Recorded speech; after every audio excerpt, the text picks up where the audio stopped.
ஒரு கார்த்திகை மாத கருக்கிருட்டு. செங்கல்பட்டிலிருந்து படப்பிடிப்பை முடித்துக்கொண்டு எம்ஜிஆர் அவர்கள் நடுநிசி 12 மணி வாக்கில் காரில் வந்து கொண்டிருக்கிறார்.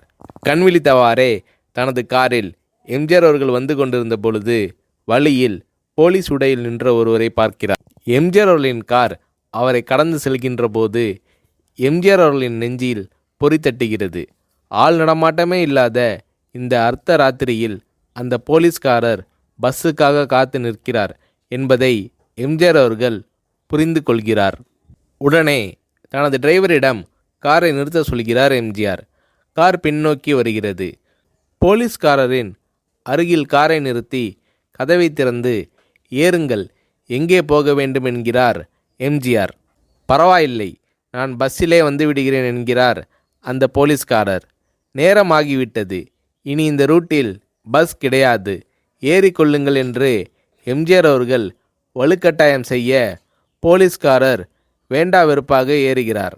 காரின் உள்ளே லைட் போட்டு சாப்பிட்டீங்களா என்று கேட்டுக்கொண்டே தனது சீட்டுக்கு பின்னால் இருந்த பிஸ்கெட் பழங்களை எடுத்து கொடுக்கிறார் எம்ஜிஆர்.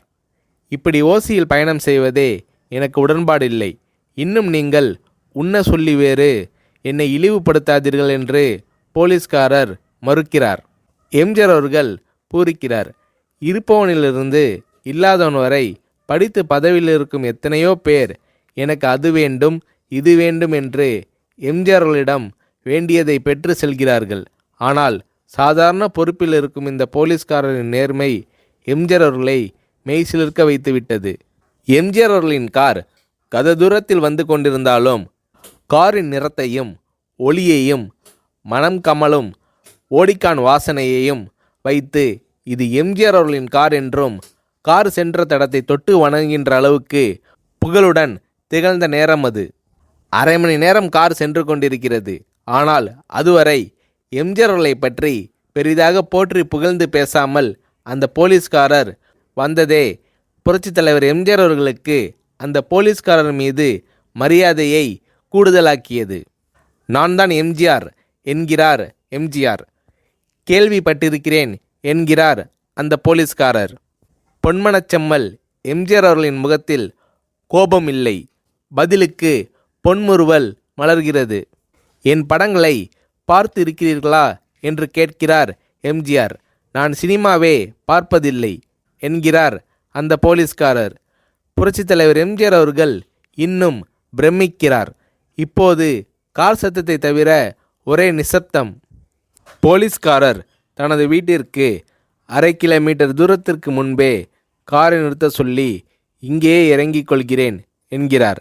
ஏன், நீங்கள் குறிப்பிட்ட அந்த விலாசம் இன்னும் அரை கிலோமீட்டர் தூரம் இருக்கிறதே என்கிறார் எம்ஜிஆர். சாதாரண போலீஸ் உத்தியோகத்தில் இருக்கும் நான் காரில் வந்து இறங்கினால் என் வீட்டிற்கு அருகில் உள்ளவர்கள் என்னை தவறாக நினைத்து கொள்வார்கள்.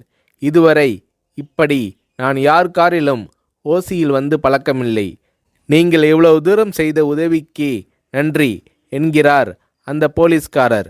புரட்சித் தலைவர் எம்ஜிஆர் அவர்கள் அதற்கு மேல் எதுவும் பேசவில்லை. அவர் எந்த போலீஸ் ஸ்டேஷனில் பணிபுரிகிறார் என்பதை மட்டும் கேட்டு தெரிந்து கொண்டு கிளம்புகிறார். அடுத்த நாள் செங்கல்பட்டு போலீஸ் ஸ்டேஷனுக்கு ஃபோன் செய்து நான் எம்ஜிஆர் பேசுகிறேன் என்கிறார் எம்ஜிஆர். ஃபோனை எடுத்த டிஎஸ்பி உதறலோடும் உற்சாகத்தோடும் தலைவரே வணக்கம் என்கிறார்.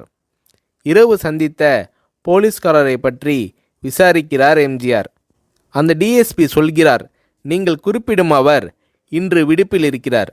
அவர் கையூட்டு வாங்காதவர், கடமை தவறாதவர், காவல்துறையின் நேர்மைக்கு இவரே இலக்கணம். வெற்றிலை பாக்கு, பீடி, சிகரெட் போன்ற போதை வஸ்துக்கள், நாடகம், சினிமா போன்ற பொழுதுபோக்கு அம்சங்களையெல்லாம் இவர் அறியாதவர். கல்யாண வயதில் உள்ள 3 பெண்களையும் கரை சேர்க்க முடியாமல் கஷ்டத்தில் இருக்கிறார் என்கின்ற விபரம் டிஎஸ்பியால் எம்ஜிஆர் அவர்களுக்கு சொல்லப்படுகிறது. அவரை நாளை என் தோட்டத்திற்கு வர சொல்லுங்கள் என்கிறார் எம்ஜிஆர். கேட்டுக்கொண்ட டிஎஸ்பி உங்களோடு ஃபோனில் ஆளுக்கு ஒரு வார்த்தை பேச இன்ஸ்பெக்டர், சப் இன்ஸ்பெக்டர் உட்பட எல்லோரும் ஆசைப்படுகிறார்கள். ஃபோனை அவர்களிடம் கொடுக்கலாமா என்கிறார். எம்ஜிஆர் அவர்கள் கொடுங்கள் என்கிறார். பேசுகிறார். அந்த போலீஸ் ஸ்டேஷனே புண்ணியம் பெற்றதாக மகிழ்ச்சி அடைகிறார்கள் அந்த போலீஸ்காரர்கள். மறுநாள் அந்த போலீஸ்காரர் ராமவரம் தோட்டத்திற்கு அழைத்து வரப்படுகிறார். அவரிடம் பேப்பரில் மடித்த பெரிய பணக்கட்டை கொடுத்து, இதை வைத்து உங்கள் பெண்களின் கல்யாணத்தை நடத்துங்கள் என்கிறார் எம்ஜிஆர். போலீஸ்காரர் மறுக்கிறார். நான் ஏதாவது உங்களிடம் காரியமாற்ற சொல்லி அதற்காக கொடுத்தால் அது தவறு. என்னால் ஆக வேண்டியது உங்களுக்கும், உங்களால் ஆக வேண்டியது எனக்கும் எதுவும் இல்லை. நான் உங்கள் கூட பிறந்த ஒரு சகோதரனாக நினைத்து கொடுக்கிறேன், பெற்றுக்கொள்ளுங்கள் என்று சொன்ன பிறகு கேட்டும் கூட கிள்ளி கொடுக்காத கனவான்கள் வாழும் இந்த உலகில் ரோட்டில் நின்றவனை அழைத்து சென்று அள்ளி கொடுத்த எம்ஜிஆர் அவர்களின் கருணையில் நெகிழ்ந்து போய் பெற்றுக்கொள்கிறார் அந்த போலீஸ்காரர். பிறகு ஒரு தேதியில் புரட்சித் தலைவர் எம்ஜிஆர் அவர்களே சென்று அந்த போலீஸ்காரரின் 3 பெண்களின் திருமணத்தையும் நடத்தி வைத்து வாழ்த்தி இருக்கிறார்.